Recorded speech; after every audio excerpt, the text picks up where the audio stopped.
Bien, alors on va commencer cet atelier toujours sur l'épuisement des ressources et qui fait suite à l'atelier que nous avons eu ce matin. Et cette fois-ci, on va parler, pour l'épuisement des ressources, on va parler en fait de l'utilisation des matières recyclées pour faire face à l'épuisement des ressources. Donc ce matin, en fait, quand on regarde le cycle de vie d'un produit, on a regardé quelles étaient les solutions pour mieux gérer les approvisionnements au niveau des produits, réduire la consommation de matières premières. En ce début d'après-midi, on va regarder une autre étape du cycle de vie, qui est maintenant la fin de vie des produits et comment aujourd'hui on arrive à toujours mieux recycler ces produits en fin de vie. Avec 3 interventions qui sont complémentaires. Donc avec l'intervention d'abord de Métaufer, ensuite de Schroll avec Gévoplast. Et ce qui est intéressant, c'est qu'on voit qu'il se place sur le recyclage, on va dire, le plus courant, c'est-à-dire le recyclage des produits à la fin du cycle de vie du produit. On va passer de l'étape fin de vie pour refaire de la matière première et recommencer une boucle, recréer des produits, ainsi de suite. On va voir, et c'est intéressant, que Gévoplast a aussi une activité, c'est qu'il traite les déchets, les rebuts de production à partir des usines pour recycler cette matière. Donc là, finalement, on se place à une autre étape du cycle de vie avec une boucle de recyclage qui est un peu plus courte puisqu'on va refaire de la matière première pour refaire des pièces dans l'usine. Et enfin, avec Dosh et le recyclage des bâches plastiques, c'est une autre manière finalement de recycler, comme on va le voir, puisque là, en fait, si j'ai bien compris, hein, dites-moi si je me trompe, avec votre activité, en fait, vous réutilisez le produit tel qu'il est pour refaire un nouveau produit. En fait, vous ne refaites pas, par exemple, des granulés de plastique, vous ne refaites pas des lingots de métaux.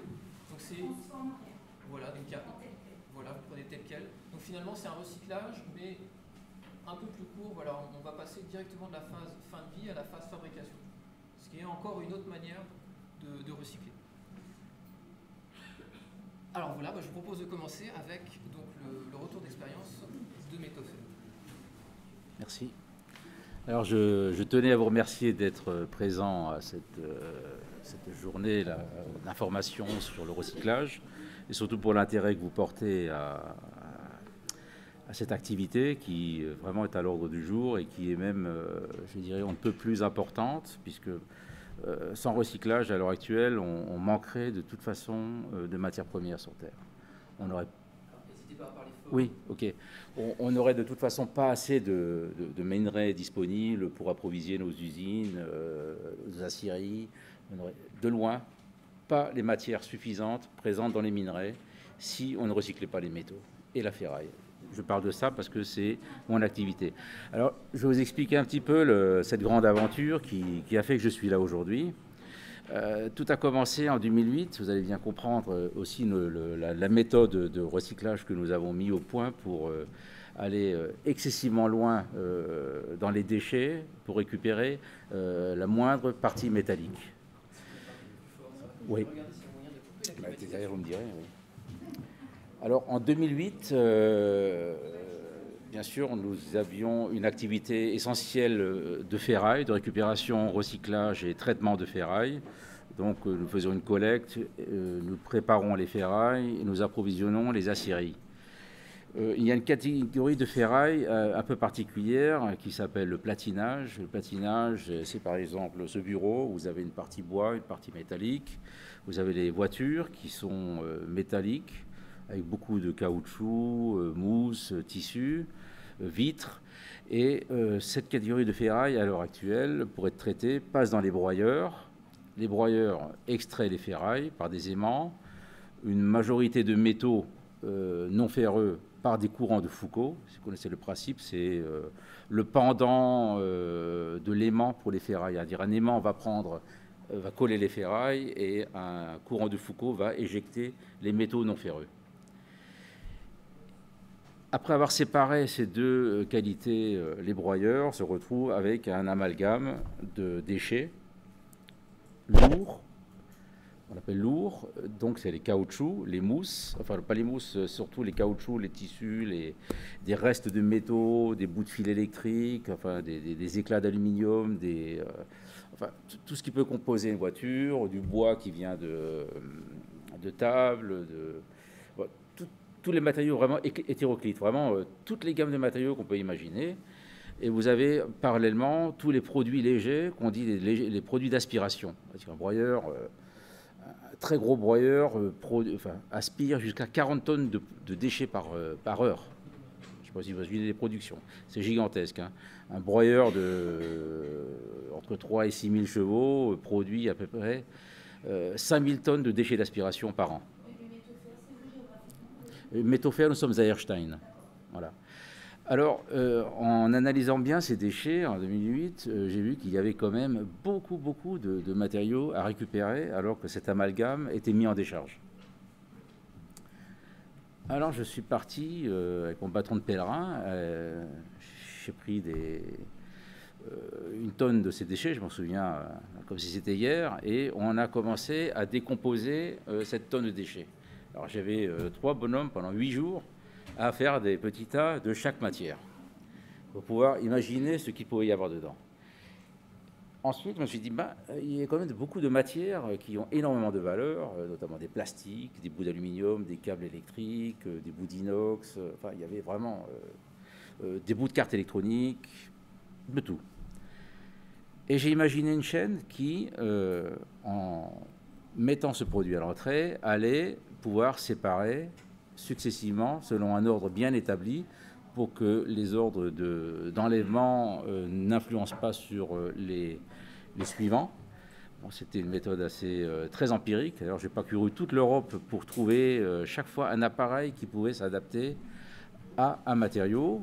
Et en fin de compte, on s'est retrouvé avec une ligne où, à l'heure actuelle, on arrive, surtout sur les déchets lourds de broyeurs, à valoriser 80% du gisement. C'est-à-dire que 80% des matériaux qui étaient jetés à l'époque sont recyclés à l'heure actuelle.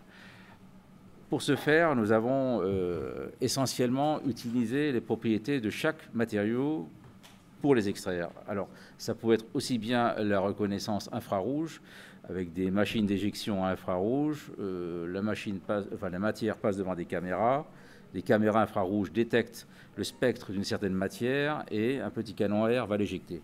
C'est ce qu'on appelle communément des machines à approche infrarouge. Hein. Éjection. Utiliser les propriétés électromagnétiques, alors, soit aimant, courant de Foucault beaucoup plus puissant, parce qu'il y a différents types de courants de Foucault où des métaux ne réagissent pas à certains aimants, mais si on augmente le nombre d'aimants dans les machines, d'autres donc réagir. La reconnaissance couleur pour les cartes couleur plus infrarouge. Pour extraire les cartes électroniques, on avait une double reconnaissance. Donc, de fil en aiguille, on a réussi à isoler toute une gamme de matériaux recyclables.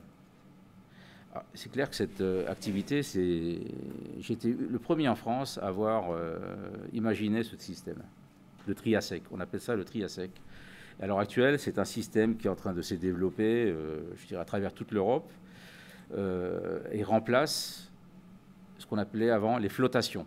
Flottations, on avait des systèmes de bains où on faisait flotter les matériaux par densité. Donc, il suffisait d'augmenter la densité des bains, soit en mettant des silices ou de la magnétite, pour pouvoir faire flotter plastique, surtout les métaux, surtout les métaux qui étaient cherchés. C'est avéré que cette activité de flottation est quand même très lourde à gérer, très chère, et bien sûr génère quand même des effluents pas terribles.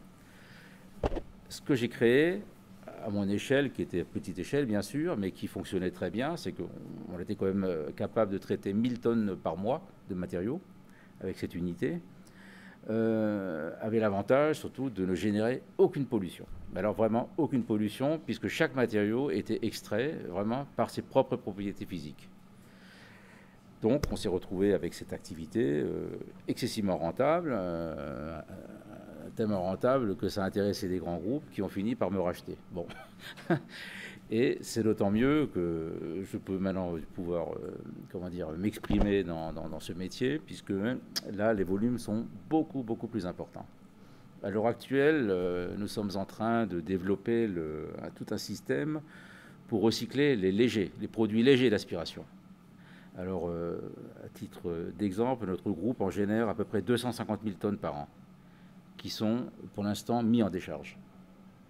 Franchement, on ne sait vraiment pas quoi faire. Et là, nous avons un énorme programme de développement pour essayer d'atteindre un taux de valorisation d'au moins 70% de ces matériaux et aller chercher la matière jusque dans les poussières. Donc c'est un petit peu, disons, le programme que nous avons à l'ordre du jour. Alors l'intérêt de ces systèmes, bien sûr, c'est d'une part excessivement écologique, puisque les matériaux enfouis, c'est pas très heureux, ça occupe des décharges, alors que quelque part, on a quand même entre 70 et 80%, que ce soit maintenant sous léger, les lourds, de matières recyclables et surtout réutilisables.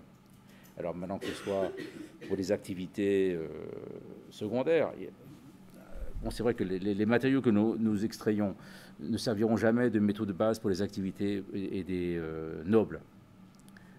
À titre d'exemple, les ferrailles. Les ferrailles recyclées servent essentiellement à faire des carcasses de pneus métalliques, du fer à béton. Pourquoi? Parce que les ferrailles ont des origines tellement diverses au niveau de la collecte qu'on ne peut pas maîtriser les alliages. Donc on est obligé de faire un produit secondaire qui est relativement souple au niveau des alliages. Pour les aluminiums, c'est pareil. Les aluminiums de récupération sont tellement divers. Vous avez toujours des alliages secondaires qui vont quand même générer certains ennuis au niveau de fabrication de produits très nobles. Donc, ce seront des aluminiums qui serviront pour des structures basiques. N'empêche que c'est de l'aluminium. Pour les plastiques, à l'heure actuelle, nous développons des programmes de recherche, parce que bien sûr, dans les voitures, il y a énormément de plastique. Nous développons des programmes de recherche avec des fabricants d'appareils pour vraiment essayer d'aller le plus loin possible dans la détection de plastique. Notamment, je dis ça parce qu'on était en réunion hier sur une extraction de plastique noir, parce que malheureusement, dans l'automobile, qui était notre activité, et ces plastiques font quand même partie des 30% que nous mettions, nous, en valorisation énergétique, parce qu'on était incapable de les détecter. L'infrarouge ne reconnaît pas le noir. Et nous travaillons maintenant avec des fabricants de ces engins, et nous faisons vraiment des établissements de partenariat pour développer des appareils qui auront la faculté de reconnaître les plastiques noirs. Technique un peu similaire, proche infrarouge, mais par contre avec des sources lumineuses complètement différentes. Voilà, c'est un petit peu les programmes sur lesquels nous travaillons pour aller vraiment le plus loin possible. De telle sorte que, disons, dans une voiture recyclée, dans tout ce qu'on peut passer dans un broyeur, je parle bien de notre activité, on arrive vraiment à zéro décharge. Bon, c'est pas possible, mais vraiment essayer de limiter la décharge. Économiquement, ça vaut le coup. C'est très intéressant déjà pour les gens. Je ne sais pas s'ils vont se lancer dans la recherche ou dans ce type d'exploitation. Et surtout, générateur et créateur d'emplois, c'est inimaginable. Nous embauchons, je n'allais pas dire tous les mois, mais presque des personnes tous les mois pour développer nos activités, nos installations. Régulièrement, tous les 6 mois, on crée une autre ligne, nouvelle. Nous cherchons du personnel, alors un bon entendeur, s'il y a des gens qui sont intéressés pour la recherche et surtout le développement dans ce type de technologie, c'est passionnant, croyez-moi. Alors, si vous aviez des questions bien particulières concernant ces activités? Juste, en général, dans la filière automobile, oui. Aujourd'hui, les carcasses en fin de vie, est-ce qu'il n'y a qu'une seule façon de les recycler ou est-ce qu'il y a du démontage Alors, c'est un petit peu la directive européenne, là, actuellement, une directive qui nous dit qu'en 2015, le taux de valorisation des véhicules, le VHU, doit être de 95%. Alors bon, Alors maintenant, de là à démonter chaque voiture boulon par boulon, plastique par plastique, alors déjà, ça demanderait déjà aux constructeurs d'identifier les matériaux. Ah, vous avez déjà dans les voitures des moquettes qui sont absolument inutilisables, on ne sait pas quoi en faire. Ah, ils sont déjà de matériaux composites, bon, à part un bon combustible, on ne sait pas quoi en faire.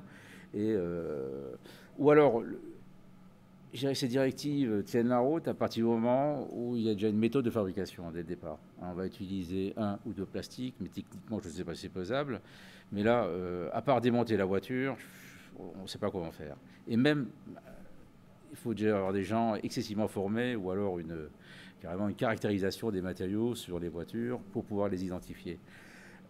À l'inverse, nous, ce que nous avons mis au point, c'est qu'à la limite, on s'en fiche. Disons qu'on pulvérise la matière, c'est-à-dire que c'est vous savez, nos broyeurs,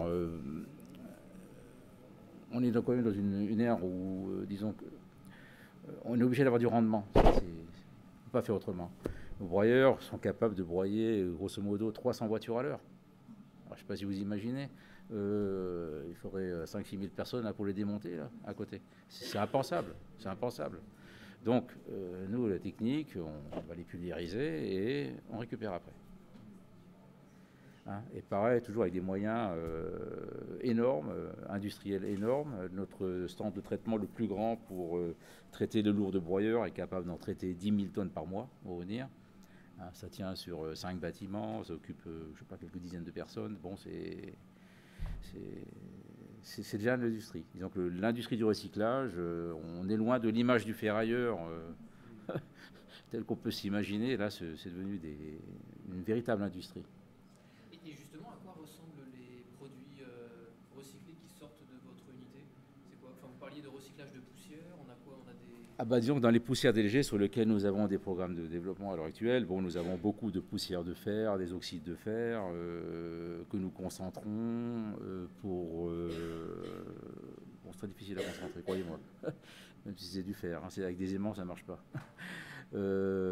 Pour, disons que les retraités dans les hauts fourneaux en rajout à des scraps de fonderie ou alors des restes de crassier qui sont dépollués.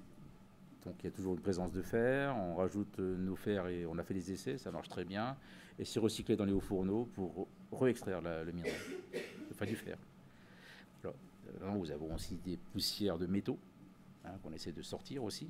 En plus c'est très, très, très polluant et ça a beaucoup de valeur, donc c'est toujours pareil, on les jette, c'est excessivement polluant pour la nature, alors qu'on jette des matières qui valent des fortunes. Hein, on va avoir des présences bien sûr infimes de métaux précieux, d'or, d'argent, parce que dans les connecteurs automobiles, on en parlait tout à l'heure, dans les connecteurs automobiles, pour augmenter la conductivité électrique, souvent des pellicules d'argent. Cet argent, on sait le récupérer, il n'y a aucun problème. Hein, dans les cartes électroniques, il y a des métaux rares, beaucoup de métaux rares, extrêmement polluants aussi. On peut les récupérer. Est-ce qu'on fait? Enfin, nous-mêmes, non.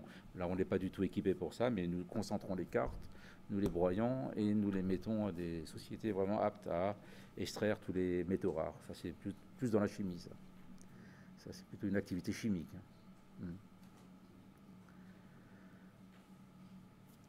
Alors, d'autres questions?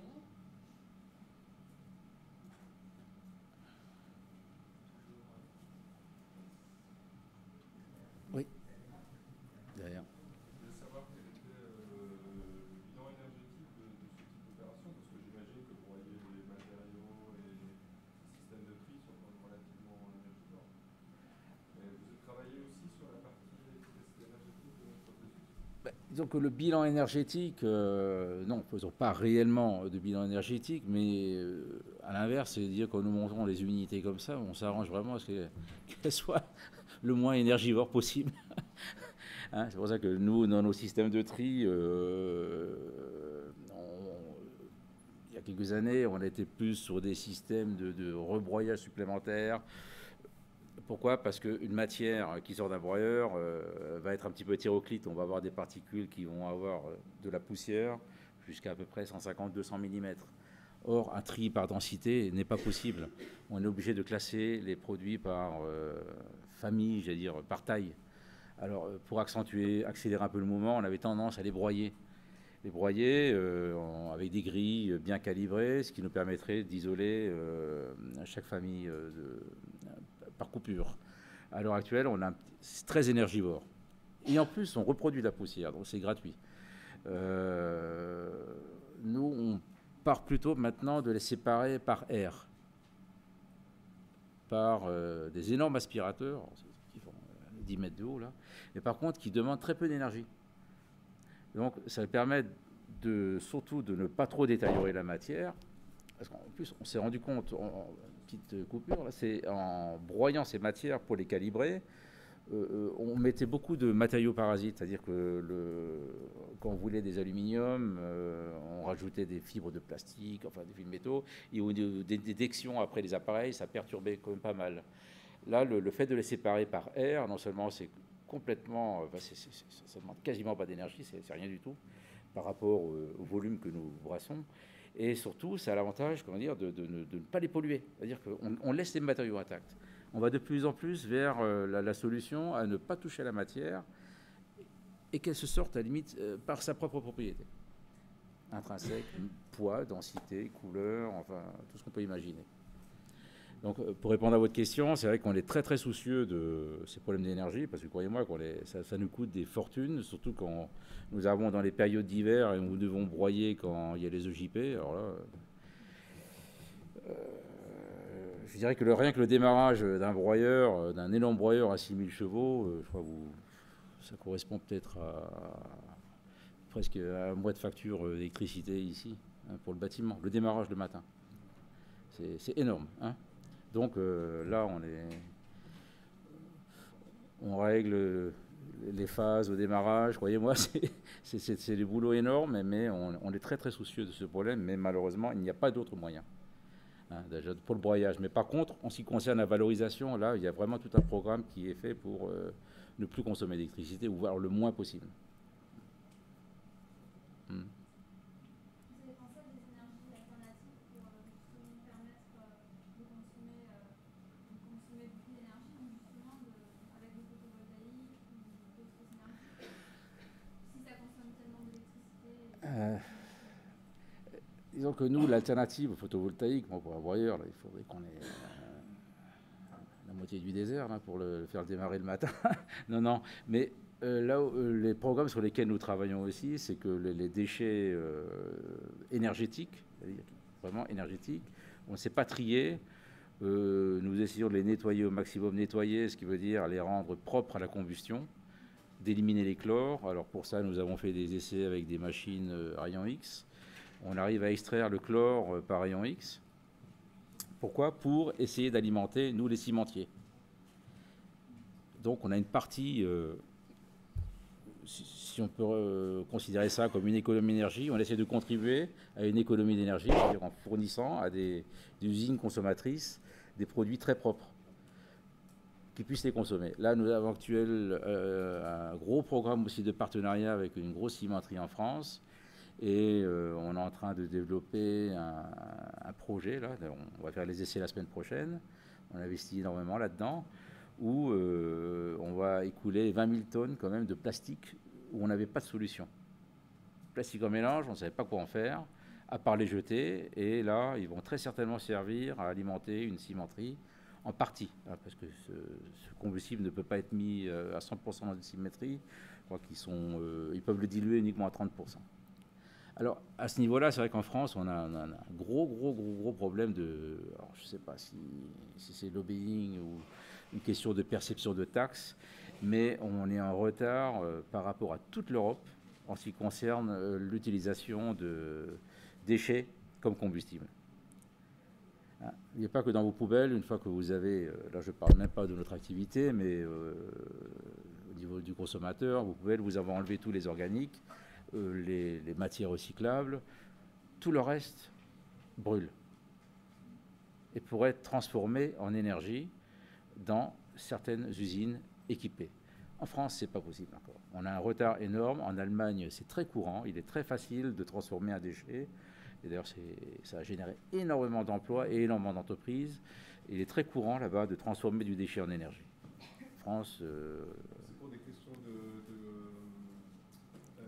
fumée. d'émanation de produits pas du tout. Non, les fumées se lavent. De taxes, vous disiez?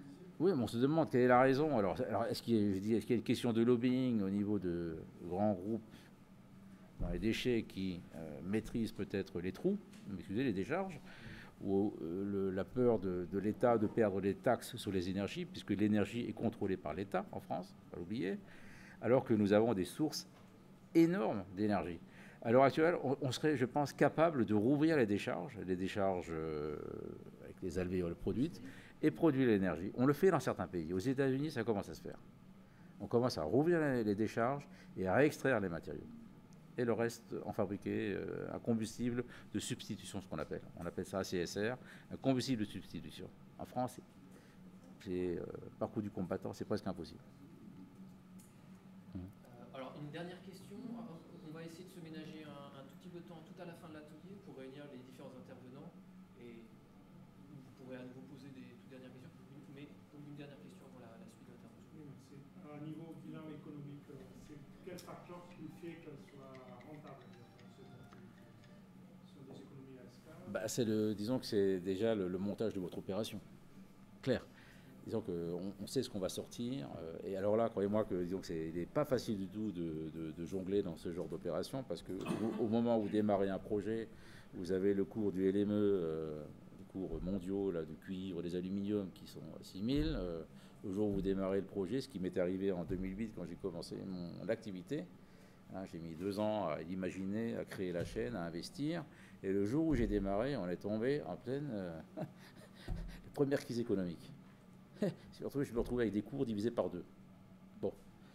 Alors, ce qui fait la rentabilité, je dirais que ce sont bien pensés. C'est une industrie. C'est pas parce qu'on va trouver plus de cuivre, plus d'aluminium. Il faut penser le programme. Il faut bien penser le projet. Hein, c'est vraiment un calcul très fin d'estimation, de coût d'extraction, avec des variables, bien sûr, cours haut, cours bas. Et c'est une étude de marché, comme toute activité. Hein, il est clair que tout ce qu'on peut sortir peut se vendre.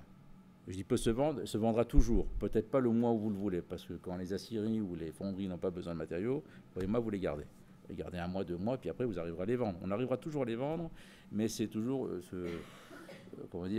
ça demande une bonne gestion de votre trésorerie, de vos fonds roulement, des investissements, et surtout, évidemment, si vous escomptez sortir 70% d'une matière, il ne faut pas en sortir 30. Hein. Ça, donc on est devenu vraiment des industriels en recyclage, c'est un travail d'industriel. Hein, avec bien sûr des aléas que ne connaît pas, je dirais, l'industrie courante, où nous avons, nous, des fluctuations de cours de 20-30% dans le mois, c'est normal, quoi. Voilà, des prix qui peuvent bouger de façon énorme. Mais toujours en anticipant et en assez de souplesse pour pouvoir parer à ces mois difficiles. Parce que nous avons des activités qui nécessitent, nous avons besoin énormément de trésorerie, énormément. En recyclage, on n'a pas de trésorerie, on ne tient pas, c'est impossible. En général, la plupart des matériaux que nous achetons, nous les payons au comptant, quasiment. Donc le temps de les transformer, de les vendre, d'être payés, ça demande déjà des fois 2-3 mois de trésorerie. Sans compter vos investissements, vos coûts de production, donc c'est relativement lourd. Mais bon, c'est calcul. Un bon business plan, puis il n'y a pas de raison que ça ne marche pas. Erstein, nous sommes à 30 personnes. Nous étions à 30 personnes, et dans le groupe dans lequel je suis maintenant, nous sommes à peu près 1400, je crois. Et nous recyclons, grosso modo, 3,5 millions de tonnes de ferraille par an. Voilà. Sans compter de ferreux, et alors en non ferreux, je crois que ça doit être autour des 500 000 tonnes, un truc comme ça. Ouais, ouais. Donc voilà, on est vraiment dans un secteur industriel. Comme vous le dites, on est loin du ferrailleur du coin. Donc, alors, et c'est vrai que c'est une activité, le ferrailleur, tel qu'on l'a pu l'imaginer, qu'on voit toujours dans les mauvais films, c'est clair. Il y en a de moins en moins, parce que c'est... c'est devenu un tel business et une telle activité qui demande vraiment des moyens gigantesques. Je vois les programmes là, que l'on développe actuellement, mais c'est des sommes astronomiques. C'est astronomique. Donc on va de plus en plus vers des grands groupes. Je pense que le recyclage bientôt va se limiter à un ensemble de grands groupes industriels, où vraiment les PME, disons comme la mienne, ont quand même leur place à jouer. La preuve, c'est qu'on fera partie d'un maillon. Notre technicité, notre savoir-faire a fait qu'on intéresse les gens, parce qu'on était sur un créneau qui est tellement vaste, mais nous avions trouvé quelque chose. Hein, et là, on est vraiment au début de l'ère du recyclage. On est vraiment au début, parce que nous, on voit ce qu'il y a à faire. C'est de la folie, c'est terrible, c'est sans fin. Hein, et des problèmes techniques, c'est vraiment des activités passionnantes. Hein. En tout cas, merci pour ce premier témoignage. Donc là, on était vraiment sur les métaux, enfin sur les déchets ferreux. Et maintenant, on va passer au deuxième témoignage en binôme avec. Merci.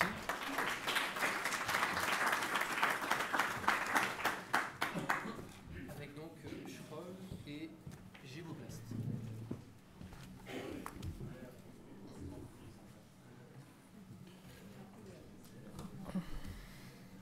Bonjour, je m'appelle Hugues Babst. Entendez pas. Bonjour, Hugues Babst. Je travaille pour la société Schroll. Je suis directeur commercial des ventes de la société Schroll. Donc, je vais vous faire un bref tableau de ce qui est Schroll. Donc, on est une entreprise régionale, PME régionale, familiale, implantée dans l'est de la France, sur l'Alsace et la Lorraine, avec pour activité principale la collecte et le traitement de papier et carton, et qui s'est élargie depuis un certain nombre d'années sur beaucoup d'autres types de déchets, divers et variés, recyclables principalement, hormis tout ce qui est ferraille. On laisse ça à nos confrères. Donc, comme dit, notre activité principale reste le papier et carton. Vous voyez là quelques exemples de ce qu'on fait aussi encore à côté. Des bouteilles plastiques, des briques alimentaires, des films plastiques, du bois, des déchets verts, des gravats, enfin tout ce qui est susceptible d'être recyclé. Notre credo et notre façon de travailler, c'est vraiment d'aller au bout du bout, d'aller recycler au maximum ce que l'on peut collecter. On ne gère pas de décharge, on ne gère pas d'incinérateur. Notre valeur ajoutée est vraiment dans le tri et la fabrication de matières premières secondaires qui seront donc destinées à l'ensemble des industries qui sont susceptibles de consommer ce type de matière. J'ai mis une petite définition de ce qu'était le déchet. Je vais vous le lire, vous devez le connaître. Donc une définition légale est un déchet tout résidu d'un processus de production, transformation, utilisation, toute substance, matériaux qui sont détenteurs destinés à l'abandon. Donc on génère tous les jours des déchets, qu'on soit un industriel ou qu'on soit un particulier. Hein, tous les jours, on produit des déchets. Et ces déchets sont classifiés, catégorisés en fonction de leur nature, donc papier, carton, plastique, ferraille et autres, et elles sont destinées toutes à une industrie. Au niveau du particulier, c'est une petite illustration de ce que peut avoir de ce dont sont composées nos poubelles, pour rebondir un petit peu sur ce que vous disiez avant sur les parties incinérables et une fois qu'on a sorti la fraction recyclable, ce qu'il en reste. Donc aujourd'hui, la poubelle, je ne vais pas vous le détailler, vous l'avez là, elle est composée en grande partie de matières recyclables. Donc jusqu'à présent, on parle de bouteilles plastiques, de journaux magazines, d'emballages, de briques alimentaires. Maintenant, il faut savoir qu'il reste encore un certain nombre de matières à recycler dans nos poubelles. Et en l'occurrence, une matière qui est en train de se développer, sur laquelle nous, on se focalise un petit peu plus pour le moment, c'est tout ce qui est déchets bio, donc organiques, matières organiques, qui puissent être compostées, méthanisées, enfin qu'on puisse en ressortir une valeur ajoutée hors enfouissement ou incinération pure. Donc encore une petite définition du recyclage. Le recyclage, c'est quoi? C'est le procédé de traitement des déchets qui permet de réintroduire dans un cycle de production des matériaux qui composaient un produit similaire arrivé en fin de vie ou des résidus de fabrication. Donc encore une fois, pour rebondir sur ce que vous avez dit, c'est une activité économique aussi, pas uniquement écologique. Il faut forcément qu'une entreprise est un but financier pour pouvoir continuer de fonctionner, qu'elle soit rentable et que cette activité puisse nous permettre de développer encore un petit peu plus toutes les solutions de recyclage pour les matières qui aujourd'hui ne sont pas collectées ou ne sont pas recyclées jusqu'à présent. Donc il reste effectivement encore un bon nombre de pistes à explorer sur des déchets qui aujourd'hui sont des matières complexes ou des matières auxquelles on ne s'est pas encore intéressé du fait de leur nature ou parce qu'on n'a pas un gisement suffisamment important pour pouvoir se permettre de lancer des études pour trouver des filières de recyclage. Là encore, une petite illustration sur le recyclage, ce que ça peut permettre d'économiser, en tout cas quand on collecte des matières, ce que ça peut engendrer.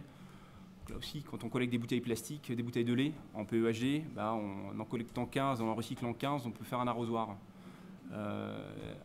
250 canettes d'aluminium, c'est un vélo. Parlant 4100 flacons de lessive, un banc public. 6 boîtes de céréales, un carton d'emballage. Enfin, voilà, c'est un petit peu pour illustrer tout ce qu'on peut faire à partir des matières, des déchets qu'on peut collecter, une fois qu'ils ont été triés et séparés. Voilà un petit peu les applications qu'on peut en trouver. Donc ça a un véritable intérêt que de recycler quand on voit un petit peu les applications qu'on peut en avoir par la suite. Donc ce qui économise un petit peu aussi les ressources naturelles. Donc, je vais vous expliquer un petit peu plus la façon dont fonctionne le cycle des papiers cartons, c'est ce qu'on maîtrise un petit peu plus. Donc il y a le cycle des papiers cartons, celui d'après est un petit peu plus détaillé. Donc vous avez la fabrication de papier carton qui engendre la fabrication de produits, d'emballages, de journaux. Ces produits sont consommés, sont jetés, donc soit par la filière industrielle, soit par la filière du particulier, sont collectés, triés et remises dans le circuit. Vous l'avez là d'une façon un petit peu plus détaillée. Donc on voit que c'est un symbole du cycle infini. Alors c'est pas complètement infini, hein, mais puisqu'une fibre de papier carton se recycle entre 5 et 7 fois en fonction du type, qu'on parle de papier journal ou de carton d'emballage. Maintenant, le papier recyclé fait partie intégrante de l'industrie et de la production de papier carton, non seulement en France, mais dans le monde entier, puisque cette industrie ne pourrait pas vivre sans l'apport de la fibre recyclée. Là encore, les besoins et les demandes sont tellement importantes que si on n'utilisait que le bois, on se rendrait vite compte que nos forêts seraient un petit peu plus décimées qu'elles ne le sont aujourd'hui. Par contre, la fibre papier ayant un cycle de vie comme restreint, il est toujours nécessaire d'adjoindre de la fibre neuve, donc à partir de bois, pour permettre au cycle de perdurer. Donc on le voit, il faut la fibre, une fois qu'elle a été raffinée plusieurs fois, perd de sa longueur, et une fois qu'elle est trop courte, elle part dans les eaux d'épuration, donc dans le process papetier. Puisque le process papetier part du principe qu'on a une balle du papier carton qu'on va mettre en suspension dans une espèce de mixeur avec de l'eau. On va faire tourner ce mixeur pendant un temps donné, de façon à permettre au papier de se défibrer et d'en faire une sorte de pâte. Et ensuite, cette pâte est réinjectée sur une machine pour en refabriquer une feuille de papier. Donc elle est séchée, vous avez un rapport de 95% d'eau, 5% de papier, va être séchée pour avoir à la fin un papier qui aura une dizaine de pourcents d'humidité et le reste de la fibre. Donc à partir du moment où cette fibre est trop courte, elle part dans les eaux de pulpage au départ. Et question, alors aujourd'hui, est-ce qu'en France on est bon sur le recyclage du papier, enfin sur la collecte? Oui, sur la collecte, on est bon. Hein. On a des taux de collecte sur les papiers carton qui est au-delà de 70%, donc c'est quelque chose qui est très bon. Maintenant, ce qui est un petit peu préoccupant en France, c'est que l'industrie papetière a perdu beaucoup de terrain en termes industriels, puisqu'aujourd'hui, on collecte un peu plus de 7 millions de tonnes de papier carton par an, parlant de collecte industrielle et municipale, et on en consomme, donc la papeterie française n'en consomme que 5 millions. Donc on a un déficit de 2 millions de tonnes. Donc aujourd'hui, on communique sur le fait de collecter plus, ce qui est très bien. Sauf qu'en France, au niveau industriel, la part d'industriels recycleurs de ces fibres tend à diminuer. C'est tout le problème, toute la problématique de l'industrie lourde en France. C'est une industrie qui est quand même relativement importante, très consommatrice de capitaux, moins consommatrice de personnel, mais c'est des investissements qui sont très lourds. Une machine à papier, ça coûte 350 à 400 millions d'euros pour mettre en place une machine à papier aujourd'hui. Donc le décalage est là. Pour faire le parallèle avec le marché allemand, les Allemands continuent d'investir et aujourd'hui l'industrie allemande est nette importatrice de papier carton. C'est-à-dire que la collecte de papier, de vieux papier en Allemagne ne suffit pas à alimenter l'industrie allemande. Donc ils sont obligés d'importer de la matière, ce qui n'est pas le cas en France.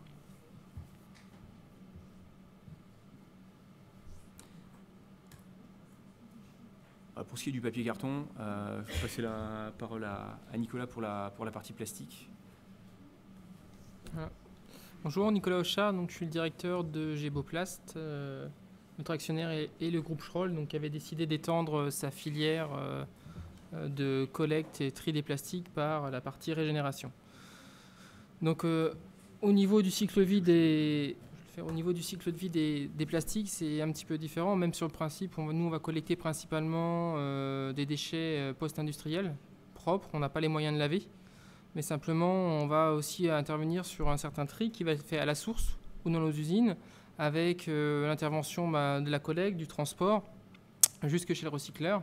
Là, chaque produit doit encore être pris en main pour être traité, sachant que, comme disait M. Gadoulot, reconnaître les différentes qualités sont des métiers qui n'existent pas en tant que tels, donc ce sont des choses qui s'apprennent. Il y a pas mal de notre personnel en moyenne 15 à 20 ans d'ancienneté pour reconnaître les différents types de plastique, et puis une fois qu'il y a un mélange qui est fait, ça reste problématique.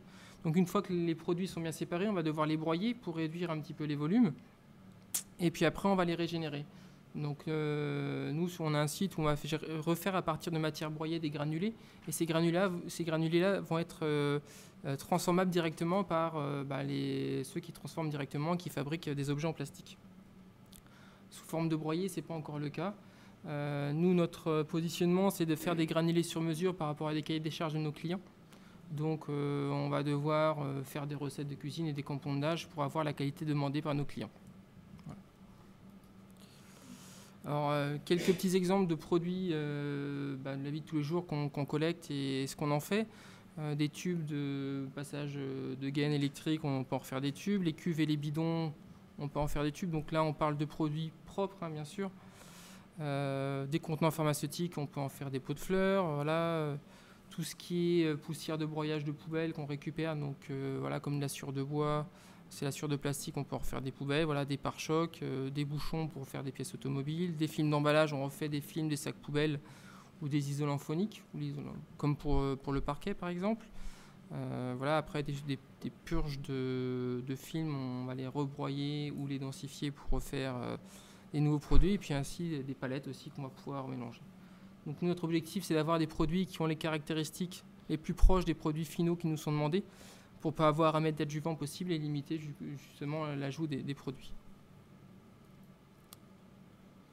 Par contre, notre métier nécessite un certain nombre de contraintes, donc les précédents intervenants en ont parlé. Des contraintes en termes d'organisation, la main-d'œuvre. Donc voilà, on se doit de former nos personnels pour reconnaître les tri des plastiques. On se doit d'avoir un minimum de stock de déchets pour pouvoir être réactif et répondre à la demande de nos clients. On travaille sur commande, c'est-à-dire qu'on va produire des qualités spécifiques quand nos clients vont nous commander. Donc on va jamais faire de granulés en avance. Et la problématique, c'est qu'on se doit d'acheter les déchets de matière plastique quand ils sont disponibles et pas quand on en a besoin. Donc ça non plus, c'est pas toujours simple, sachant qu'en plus, les industriels ont une activité de transformation à façon, c'est-à-dire qu'ils restent propriétaires de leurs déchets et les font transformer ou les transforment en interne pour les réintroduire dans leur production. Donc qui est quand même le meilleur moyen de réutilisation, le meilleur recyclage. Le coût de transport, quand on va collecter des déchets, on va récupérer beaucoup de volume pour peu de poids. Donc il y a un impact non négligeable sur le transport, donc ce qui limite aussi l'approvisionnement à un secteur géographique assez limité qui va justement à la région. Au niveau du coût de la transformation, plus le déchet va être pollué, plus la productivité va être faible et plus on devra aussi faire attention à notre transformation. Donc on va consommer des filtres pour récupérer les mélanges de produits. Un filtre en ce moment ça coûte entre 60 à 80 centimes d'euros pièce. Voilà, on peut être amené à échanger toutes les 10 minutes, un quart d'heure, et pour certains produits fortement pollués par du papier, carton ou du métal, ça va être toutes les 30 secondes. Sachant qu'en plus on va laisser, on va dire, 300 grammes de matière par filtre, ça fait quand même des pertes importantes, même si on a le recyclage. Au niveau des contraintes techniques, il y a forcément le mélange de matières. Les chaînes moléculaires des matières plastiques ne sont pas miscibles. C'est-à-dire que si si les produits sont mélangés, qu'on va transformer, on va réaliser un produit plastique comme un seau ou une feuille, ça va être des produits qui vont être multicouches et qui vont se casser rapidement. Donc dès que des plastiques vont être en mélange, ça risque de poser problème. À part rare exception sur des produits qui ont les mêmes bases, comme les polyolefines, polyéthylène, polypropylène, sinon les plastiques en mélange ne sont plus utilisables.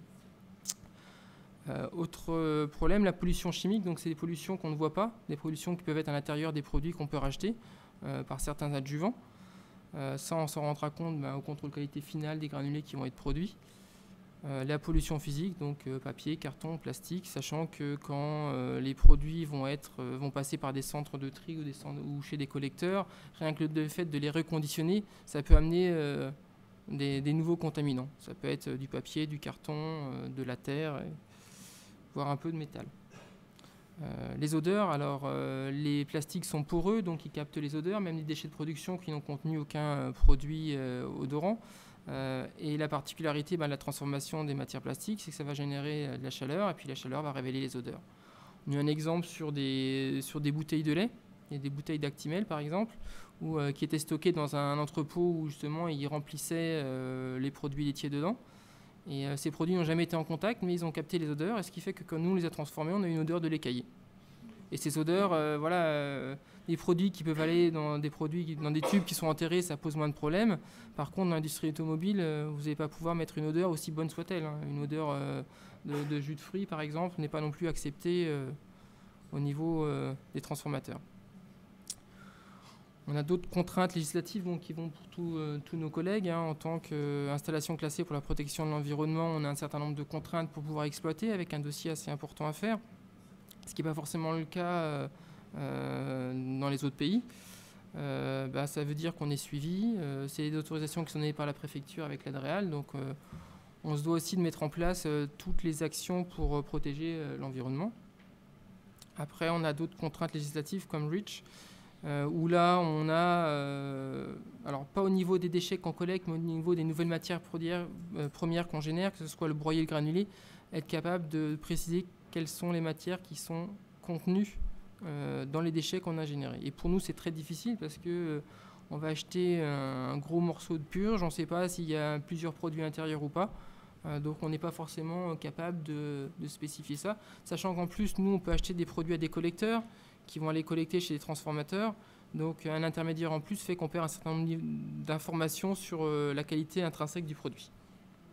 Après, d'autres restrictions sur l'utilisation de certaines substances chimiques comme les retardateurs de flamme qui nous empêchent aussi de traiter certains produits. Voilà, le PVC aussi est un produit que nous on traite peu. C'est réservé à certains spécialistes, mais a priori il y a des études qui sont qui sont réalisées pour limiter le taux de chlore et limiter aussi les dégagements d'odeurs chlorées après. Voilà, un certain nombre d'enjeux aussi pour nous. On parlait de transformation, mais c'est de garder la matière thermoplastique dans sa forme première le plus possible, de limiter l'adjonction de produits chimiques pour qu'on puisse la régénérer. On est peut-être sur des ratios un peu plus importants que dans le papier carton, on est plutôt sur 15-20 fois sans perdre trop de propriétés mécaniques. Après, voilà, si on ne dégrade pas les matières, on est capable de les traiter sur des dizaines et des dizaines d'années.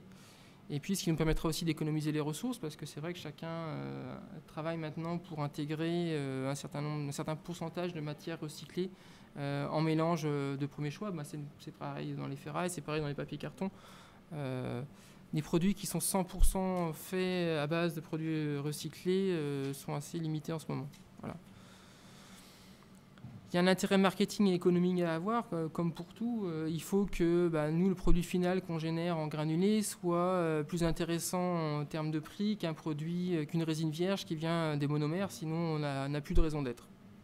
Voilà, après, il y a une volonté légale ou marketing à avoir. On prend l'industrie automobile.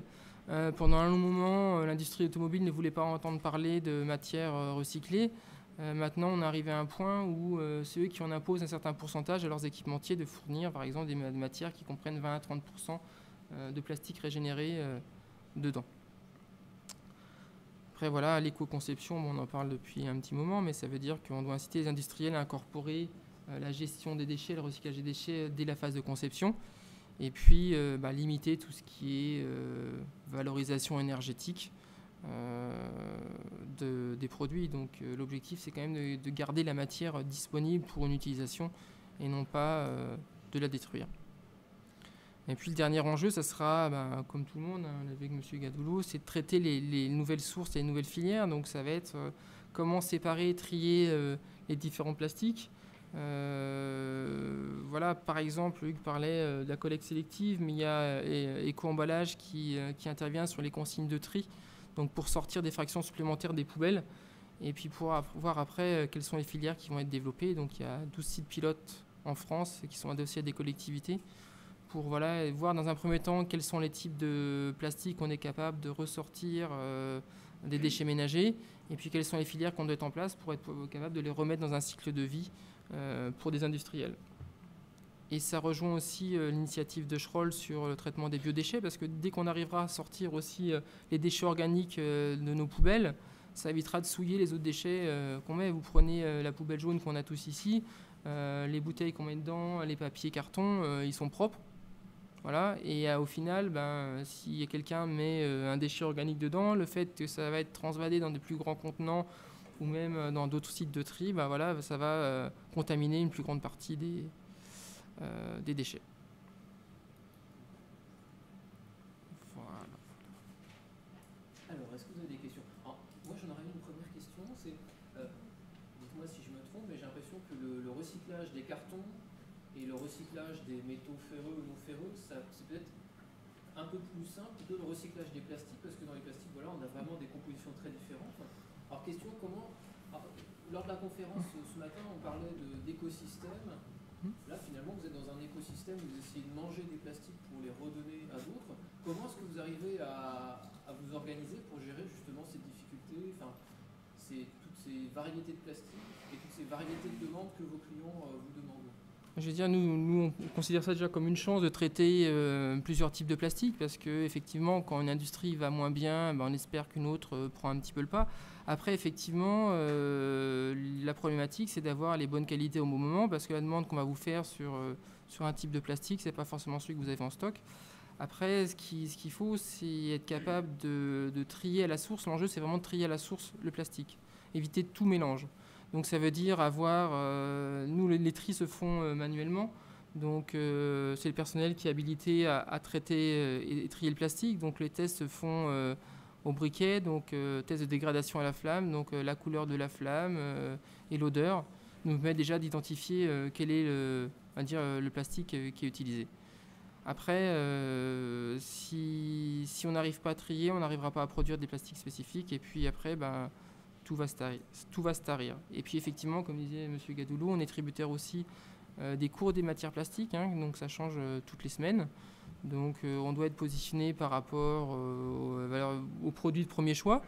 On doit être positionné aussi par rapport au plastique qui est disponible sur le marché en régénération. Et puis effectivement, on a un temps de transformation qui nous dit on peut acheter un produit cher, un déchet cher, on le transforme et puis on va le vendre 2-3 mois après. Donc ce qui fait que les cours auront évolué.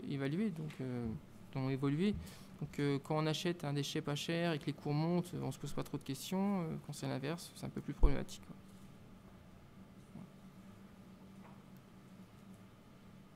Pourquoi le recyclage textile, ça fait pas partie de l'activité? Ça fait partie de l'activité, ça ne fait pas partie de façon prépondérante de notre activité. C'est-à-dire qu'on est en mesure de répondre à une demande d'un industriel sur le recyclage de ces déchets textiles. C'est pas notre cœur de métier. C'est pas non plus, à mon sens, là où on a les plus gros gisements. Alors qu'à partir de, on peut développer une filière de recyclage quand on a des gisements importants. Ensuite, on a des confrères qui sont spécialisés dans ce domaine-là, qui sont eux contactés en premier lieu avant que nous soyons contactés. De même pour la ferraille, c'est ce qui se faisait aujourd'hui. On voit de plus en plus d'offres globales, de demandes globales de gestion de déchets. C'est-à-dire que vous allez chez un client, chez un industriel, il va vous dire voilà, j'ai du papier carton, j'ai de la ferraille, j'ai du plastique, mais je ne souhaite avoir qu'un seul prestataire. Donc vous devez être en mesure de répondre à la demande de ce client-là sur tout l'éventail de déchets qu'il a. Donc il faut être multicarte. Maintenant, il y a quand même des spécialités dans les métiers, et donc là, en l'occurrence, le textile est une spécialité à part de ce qu'on fait nous. Maintenant, on est en mesure de répondre, mais ça ne représente pas des gisements importants pour nous. Sachant que les équipements pour les traiter aussi sont différents, quoi. Nous, on a des broyeurs, mais qui ne sont pas comparables à ceux que peut avoir Métaux-Fer, et nos chaînes de tri ne sont pas non plus les mêmes. Voilà, donc, chaque produit est particulier, et puis... Quand on a un client, on va identifier chez lui le type de déchets qu'il a. S'il est possible de faire le tri à la source, on va lui proposer de faire le tri à la source en mettant en place des moyens de collecte adaptés en fonction des gisements de chacun des déchets. Et on va orienter ensuite ces flux-là vers des différents partenaires qui sont en mesure de retraiter ces qualités-là. Donc, papier carton vient chez nous, le plastique, dans la mesure du possible, on l'envoie chez Géoplast, les ferrailles chez des confrères ferrailleurs. Voilà, chacun sa spécialité. Maintenant, on doit être en mesure de pouvoir proposer une offre globale, un service global. Au niveau des plastiques, il y a eu un moment, on parlait de la détection par nanotechnologie, identifier un nano sur les plastiques pour pouvoir les identifier les uns les autres. Est-ce qu'il y a eu des progrès maintenant ? Oui, forcément, il y a eu des progrès. Après, quand vous générez beaucoup de volume, c'est pas forcément... ce qui est assez intéressant quand vous avez un nouveau produit pour l'identifier, savoir dans quel flux le mettre ou comment le caractériser. Après, sur une échelle industrielle de production, vous ne pouvez pas vous permettre de passer un temps sur chaque pièce. Sur une benne de 30 mètres cubes, quand elle arrive, elle est prise en main, mais vous ne pouvez pas prendre 30 secondes sur chaque pièce pour voir si c'est bien le bon produit. Souvent, quand on a identifié, les industriels produisent une pièce avec une seule matière. Ça peut arriver que 2 pièces se ressemblent avec des produits différents, mais c'est plus des phases amont qui vont être dans la phase qu'on va avoir de conseil ou d'identification des différents flux et de trouver les moyens de collecte adaptés pour bien les orienter après, quoi. Mais ce n'est pas des choses que nous on fait en industrie. C'est plutôt dans la phase de préparation de la prestation.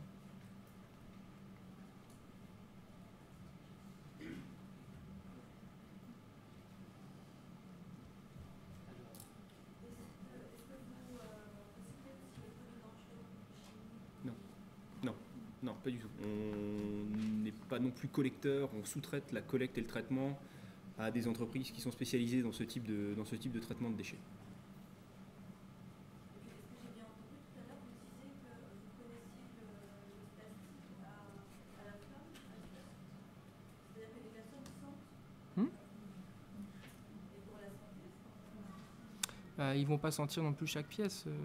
Voilà, c'est en cas de doute. C'est en cas de doute, je dirais, le gros des matières qui arrivent sont quand même des gisements récurrents. Les innovations, pour un industriel qui va fabriquer un produit, nous on s'adresse quand même en collecte chez des industriels. Ils ne vont pas changer de produit non plus toutes les semaines. Une fois que le procédé est défini avec les conditions opératoires et qu'ils ont mis en place leur partenariat pour l'approvisionnement de matière, ils ne vont pas changer comme ça. Donc c'est vraiment en cas de doute. Non, on ne peut pas se permettre de sentir chaque pièce. Voilà. Après, les odeurs, elles sont pas non plus néfastes. Voilà, Beaucoup de matières sont marquées. Hein. quand vous faites brûler le plastique, forcément, c'est pas Quand vous...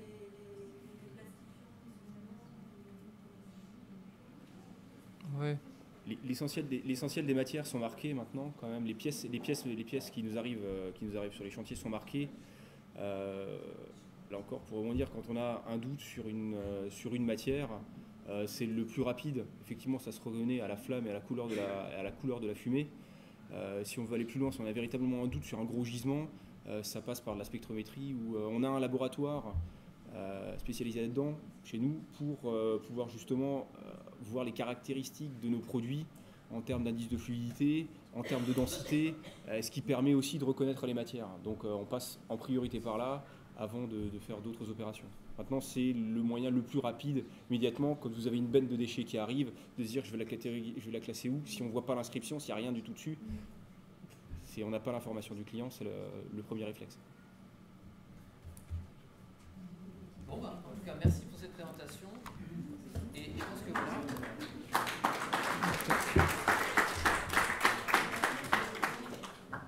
Ça vous aura permis de voir que voilà, le recyclage est vraiment un domaine spécialiste. Et oui, des fois, la seule solution, c'est de brûler le plastique pour voir ce que c'est. Maintenant, je propose la dernière intervention avec Dosh sur le recyclage des bâches PVC.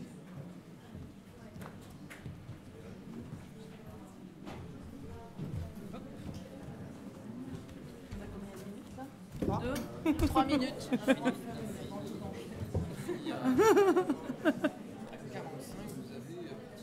Oh, 3 minutes. 15 minutes. Non, je sais combien là? Ah non, il est 45. Ah, zut, excusez-moi, c'est mon téléphone qui a dérapé. Ouais, ouais.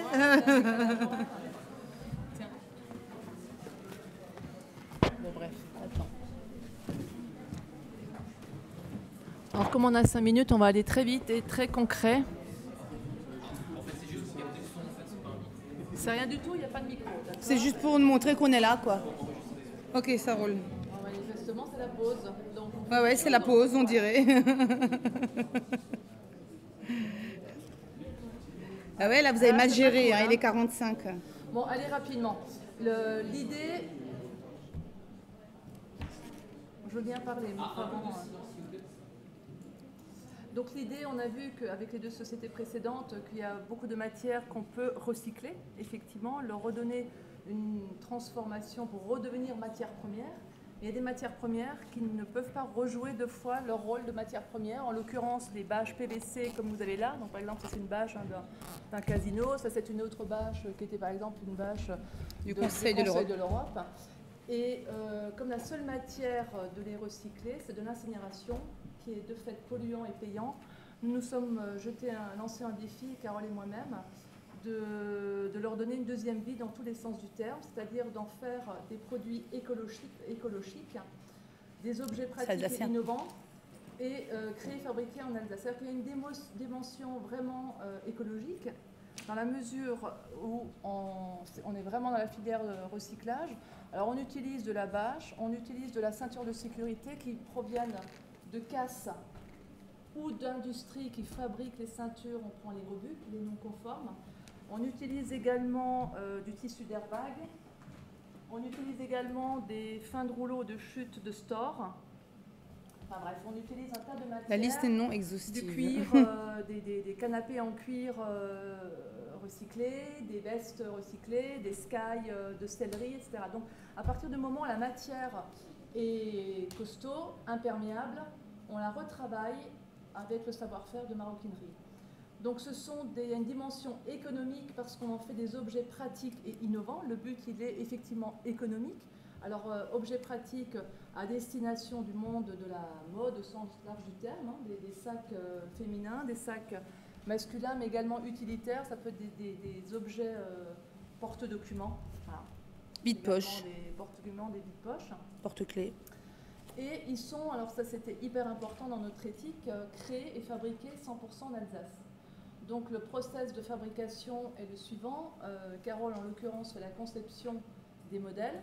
On fait la pré-découpe dans un atelier qui est à Haguenau.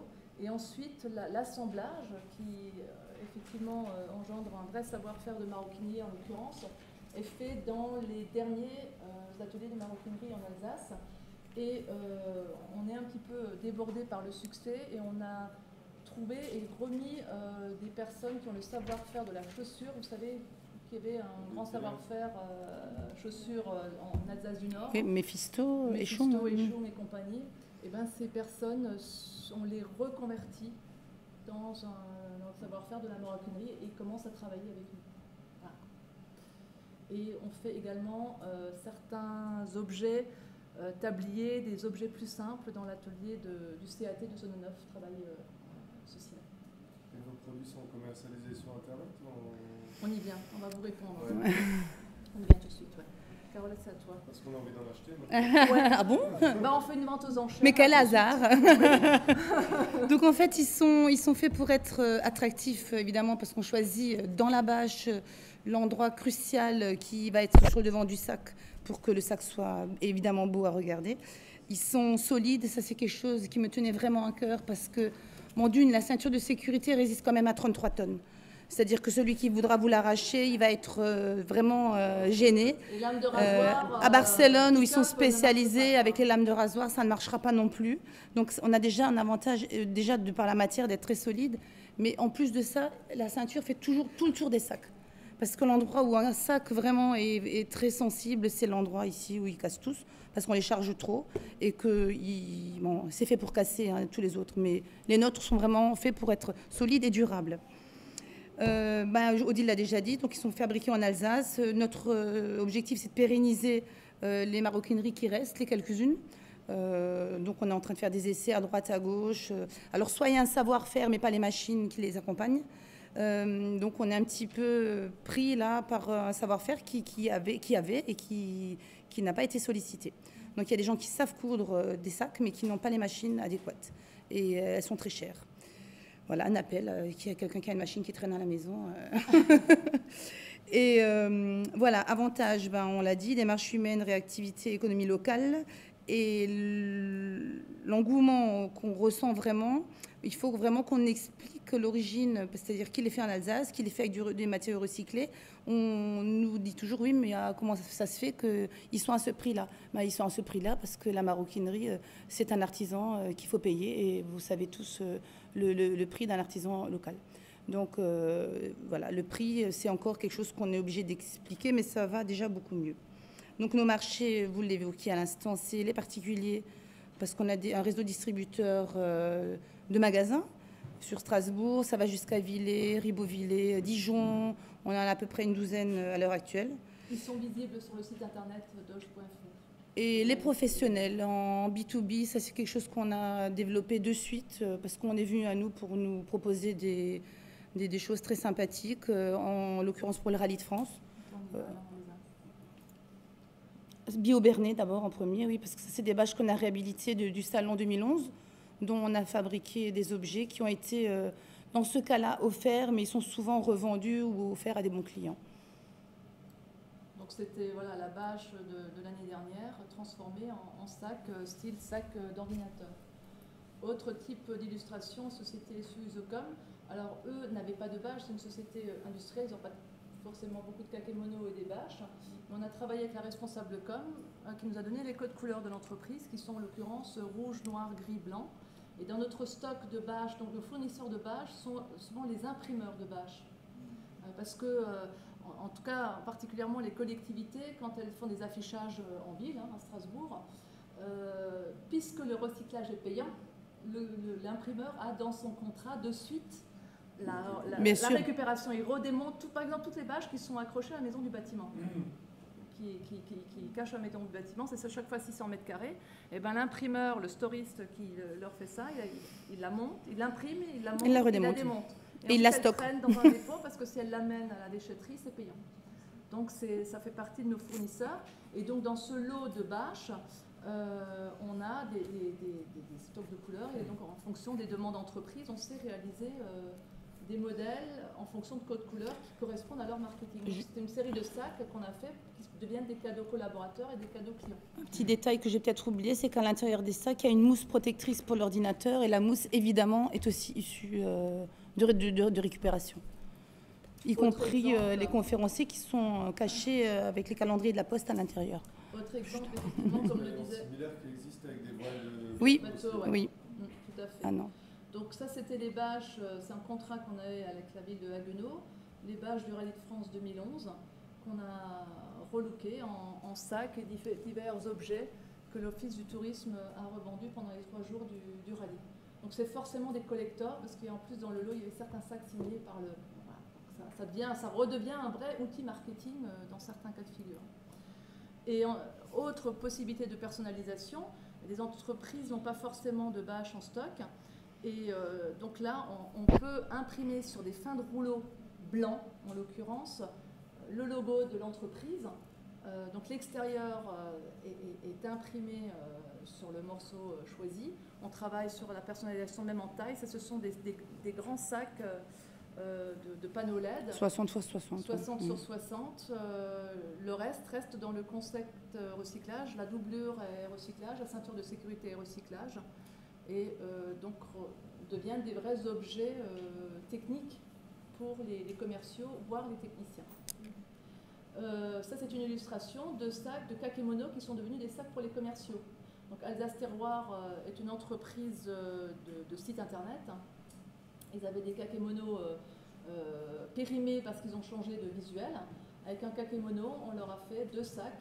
Et bien sûr, comme disait Carole, on ne fait pas la découpe à n'importe quel endroit. Donc en ouvrant le sac, il a le mot développé, l'autre avait le mot innover, et puis on retrouve leur visuel. Donc en arrivant chez le client, le message de leur business est de suite visible sur leur sac, quoi. Voilà. Donc je suis allée vite pour respecter le timing. De la montre de monsieur. Mais à votre dispo, si vous avez quoi que ce soit comme question. Vous avez des déchets? Alors nous avons Oui. des déchets, sachant que peu, parce que même avec les petits morceaux, on fait des porte-clés. Et les déchets ultimes, on a un contrat avec Schroll. Voilà. Non plus du tout. Ça part chez Schroll, dans leur filière qui vous ont expliqué. Bah, en tout cas, donc, on voit qu'il y a une certaine évolution entre les constructeurs auto qui ne voulaient jamais entendre parler de matières recyclées dans les voitures. Maintenant, on est sur des rallyes auto où finalement on fait des sacs avec Oui. des matières recyclées. Donc on peut espérer qu'on ait une évolution des mentalités. Et juste avant de finir, alors quel est l'ordre de prix d'un sac? Bonne question. Alors les prix sont vendus entre 50 et 120 euros. Voilà. Consommateur final, selon les modèles et les réseaux de distribution. Voilà. Ce sera toujours plus costaud. Non, mais comme disait C'est évident. Ils sont costauds, c'est de la matière. On les sollicite. Hein. C'est cousu vraiment avec beaucoup de qualité. Et vous voyez dans un. Mais souvent, on doit expliquer. Des personnes encore qui disent ah ben on vous donne tout. Bon, on nous donne pas tout. Hein. On achète quand même. Oui, quand et même. puis vous demandez 60 euros pour un sac. Je dis ouais, on nous donne et puis clac, je claque dans les doigts et on a transformé le sac. Le problème, c'est que tout le monde, avec les temps qui courent, tout le monde applaudit quand on dit ah ben c'est un produit français, c'est fait en France. Il y a le débat à quelle proportion c'est fait en France. Nous c'est 100% alsacien. Mais on n'arrive plus à visualiser que le travail est fait dans des ateliers en France. Et quand je dis mais combien vaut donc une heure de votre travail? Alors là il y a un grand blanc. Est-ce que faites-vous voir le raisonnement que vaut voilà. Combien vaut une heure de votre boulot? Parce que chacun d'entre vous, une heure de votre boulot se retrouve quelque part dans un produit. Sommes-nous bien d'accord? Donc c'est ce message économique que nous passons aussi au travers de ces objets-là. Voilà. Et puis là, par exemple, l'exemple de la veste en cuir, c'est vrai qu'on est tellement habitué dans ces sociétés de consommation de changer, en l'occurrence, de canapé en cuir tous les 2 ans. C'est des matériaux qui ont coûté cher à l'élaboration. Ou non, ou même une veste. Hein. Moi, je connais, il y a beaucoup de gens qui s'achètent des vestes tous les ans. Et c'est un matériel noble qu'on peut tout à fait récupérer. La preuve, on en fait des sacs. Notre spécialité, c'est un peu de faire du patchwork. Et ça plaît beaucoup parce que le sac a une histoire. La personne qui l'achète achète aussi en partie l'histoire de ce sac. Voilà. Voilà. Merci. Encore une fois, merci. Merci. Quand la vente aux enchères commence maintenant.